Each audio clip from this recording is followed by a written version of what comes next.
Your Excellencies, Mr. Vice President, former Prime Minister, former Vice President, the two speakers of our National Assembly and Senate, leaders of majority, fellow leaders present here. Welcome to this occasion. The National Dialogue Committee, established last year, resulted from the closing of ranks across the political divide to forge consensus on a number of priority national issues, including the reconstitution of the Iebc. Today's assent of the Iebc Amendment Bill therefore marks a significant step in the actualization of one of the recommendations of NADCO and testifies to our country's ability to navigate difficult, complex, and sometimes divisive issues that could undermine our national cohesion, undermine our stability and security if we leave it unattended. The signing of this bill paves way for the establishment of the selection panel for the appointment of Iebc commissioners. The Iebc remains a cornerstone of our democracy, responsible for overseeing regular elections at various levels, and on the overall, ensuring that our electoral cycle is managed transparently and administered in an impartial, neutral, efficient, accurate, and accountable manner. I concur with leaders who have said there must be professionalism and integrity as part of the cardinal principles of the men and women who will be charged with the responsibility of overseeing our elections. The spirit of NADCO is the spirit of unity, bipartisanship, and consensus building, values which have helped our nation overcome its most challenging moments. Even as I assent to this bill, I look forward to supporting and facilitating any other outputs of the national consensus that was NADCO to ensure that Kenya moves forward and with as many hands on deck as is possible.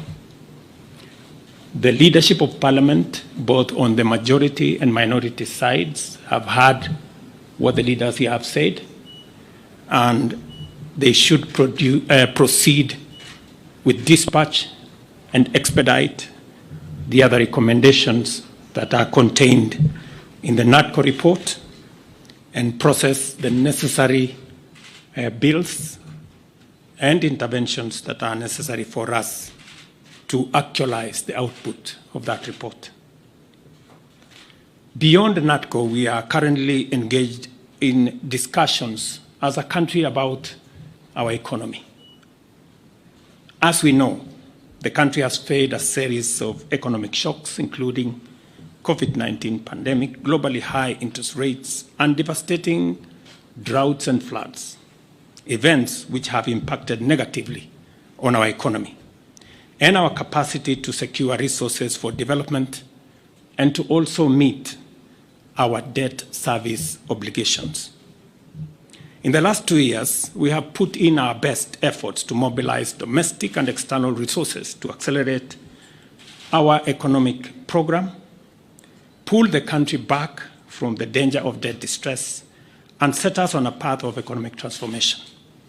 These efforts have strengthened the Kenya shilling, reduced fuel prices at the pump, and lowered the cost of living, including the cost of essential household commodities.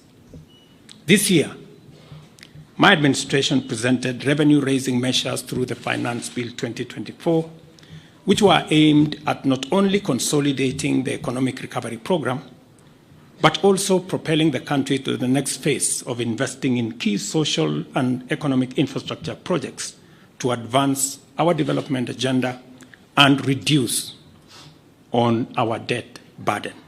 However, many voices expressed disapproval of these proposals, leading me to drop the bill and terminate the process. It therefore means that apart from the people of Kenya asking us to consider alternative means of raising revenue, which I agree with, there is general consensus that the country requires to confront and address long-standing priority national issues, including national debt, public expenditure, and anti-corruption measures, so as to release resources for creating opportunities, creating jobs, and creating wealth. As a way of charting the future from the current situation we are facing, I welcome all the leaders here, and I have heard what they have said this morning, and all other stakeholders, working together for us to address the current economic situation through a broad-based political arrangement and to rally the country forward, as has been said by the former Prime Minister. And therefore, we have yet another opportunity as a country, Kenya being the resilient people we always are, to come together and figure out the future of our country in a manner that makes sure that we address the existential challenges and threats that face our nation. And that's the reason why I set up a committee to work and audit our debt, for us to interrogate our expenditure, and for us to work on anti-corruption. I want to encourage Parliament to expedite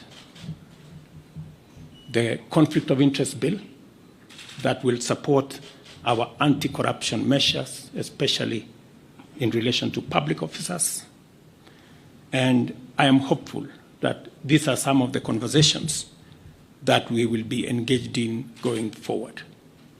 I am very confident that, as always, Kenya knows how to pull together, and leaders know how to come together in the best interest, not of individuals, not of parties, but the collective body of the Kenyan people. And I look forward to working with leaders, as I have said, going forward on a broad-based political mechanism that will see us steer the country to the future. Thank you very much to all the leaders here. Asanteni sana to the people of Kenya. Wish you well, and God bless our great country. Asante.